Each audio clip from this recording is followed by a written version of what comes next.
2026ನೇಯ ವರ್ಷ ಭವಿಷ್ಯದಲ್ಲಿ ವೃಶ್ಚಿಕ ರಾಶಿ 2025ರ ಅಂತ್ಯದಲ್ಲಿ ಅಂದರೆ ಈ ಅಕ್ಟೋಬರ್, ನವೆಂಬರ್, ಡಿಸೆಂಬರಲ್ಲಿ ಉತ್ತಮವಾದಂಥ ಲಾಭವನ್ನು ನೋಡಿದಂಥ ತೊಂದರೆ ತಾಪತ್ರಗಳಲ್ಲಿ ಮೊದಲು ಸಿಕ್ಕಾಕೊಂಡಂತಹ ವೃಶ್ಚಿಕ ರಾಶಿ ನಂತರದಲ್ಲಿ ಒಂದು ಕಷ್ಟದಿಂದ ಬಿಡುಗಡೆಯಾಗುವಂಥ ಸುಯೋಗವನ್ನು ನೋಡಿದಂತಹ ವೃಶ್ಚಿಕ ರಾಶಿಗೆ 2026 ಆರಂಭ ಒಂದು ಆಘಾತವನ್ನು ತಂದುಕೊಡುತ್ತೆ.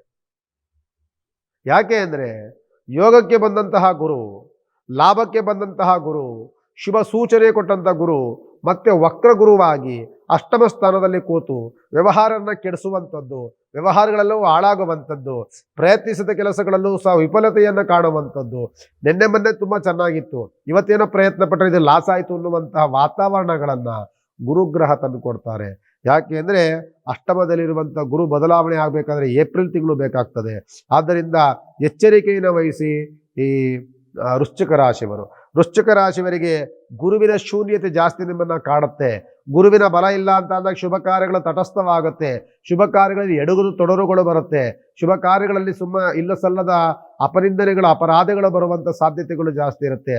ಆತುರದ ನಿರ್ಧಾರಗಳಿಂದ ಪಶ್ಚಾತ್ತಾಪ ಪಡುವಂಥ ದಿನಗಳು ನಿಮ್ಮನ್ನು ಕಾಡುತ್ತೆ. ಆದ್ದರಿಂದ ಸ್ವಲ್ಪ ದಿನಗಳ ಕಾಲ ಎಚ್ಚರಿಕೆಯಿಂದ ಇರಬೇಕಾಗ್ತದೆ.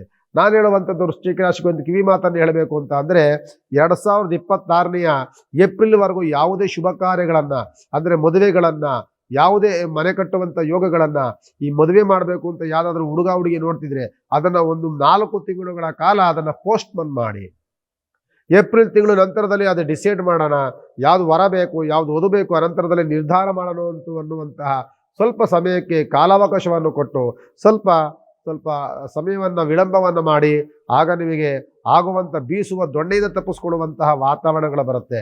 ಇಲ್ಲ ಅಂದರೆ ನಾವಾಗಿಯೇ ಸುಮ್ಮನೆ ಅವಘಡಗಳನ್ನು ಮಾಡಿಕೊಂಡು ಒಂದು ಗಂಡಿನ ಜೀವನಗಳನ್ನು ಹಾಳಾಗುವಂಥ ಸಾಧ್ಯತೆಗಳು ಜಾಸ್ತಿ ಇರುತ್ತೆ. ವೃಶ್ಚಿಕ ರಾಶಿಗೆ ಎಚ್ಚರಿಕೆಯನ್ನು ವಹಿಸಿ 2025 ಆರಂಭದಲ್ಲಿ.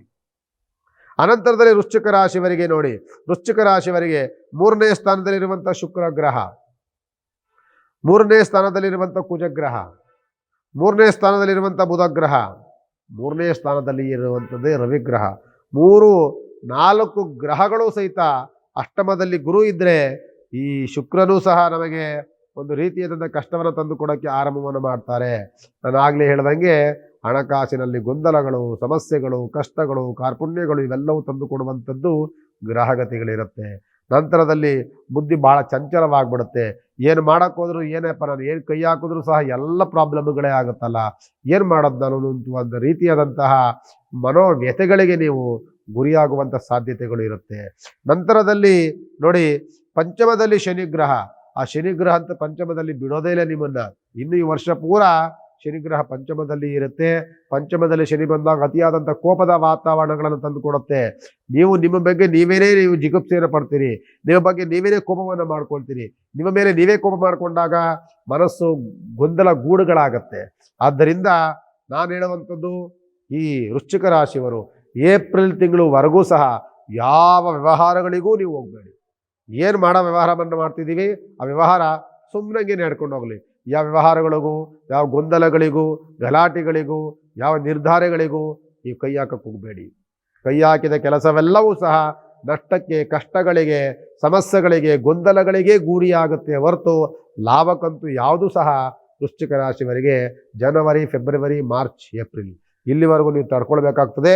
ಅನಂತರದಲ್ಲಿ ನಾನೇ ಹೇಳ್ತೀನಿ, ವ್ಯವಹಾರಗಳನ್ನು ಆರಂಭವನ್ನು ಮಾಡಿ. ಯಾಕೆ ಅಂದರೆ ಗುರು 9ನೇ ಮನೆಗೆ ಬರ್ತಾರೆ. ಗುರುವಿನ ಯೋಗ ಫಲ ಶುರುವಾಗುತ್ತೆ ನಿಮಗೆ.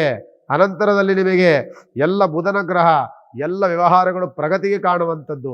ನಾನು ಎಷ್ಟು ತಾಳ್ಮೆಯಿಂದ ಇದ್ದೆ ಆ ತಾಳ್ಮೆಗೆ ತಕ್ಕಂಥ ಫಲಗಳು ನಮಗೆ ಈಗ ಸಿಕ್ತು ಅನ್ನುವಂತಹ ಸಂತಸ ಪಡುವಂತಹ ದಿನಗಳು ನಿಮಗೆ ಏಪ್ರಿಲ್ ತಿಂಗಳು ಮೇಲೆ ಸಿಗುತ್ತೆ. ಅದೇವರೆಗೂ ಸ್ವಲ್ಪ ಜಾಗರೂಕತೆಯಿಂದ ಇರಿ. ನಿಮ್ಮ ರಾಶ್ಯಾಧಿಪತಿ ಬಂದು ಕುಜಗ್ರಹನಾಗಿರ್ತಾನೆ, ಕುಜನೇ ದೋಷದಲ್ಲಿರ್ತಾನೆ, ಶತ್ರುವಿನ ಜೊತೆಯಲ್ಲಿ ಸೇರಿಕೊಂಡಿರ್ತಾನೆ. ಆದ್ದರಿಂದ ಸುಬ್ರಹ್ಮಣ್ಯ ಸ್ವಾಮಿ ಧ್ಯಾನ ಮತ್ತು ಉಪಾಸನೆ, ಶಿವನ ಧ್ಯಾನ, ಶಿವನಿಗೆ ಬಿಲ್ವಾರ್ಚನೆ ಇಂಥದನ್ನು ಸಾಧ್ಯವಾದರೆ ಮಾಡಿ. ಅನುಕೂಲಕರವಾದಂಥ ದಿನಗಳು ಮುಂದೆ ಸಿಗುತ್ತೆ. ಎಚ್ಚರಿಕೆಯನ್ನು ವಹಿಸಿ ಅಂತ ಈ ಸಂದರ್ಭದಲ್ಲಿ ನಾನು ವೃಶ್ಚಿಕ ರಾಶಿಯವರಿಗೆ ಹೇಳ್ತೇನೆ.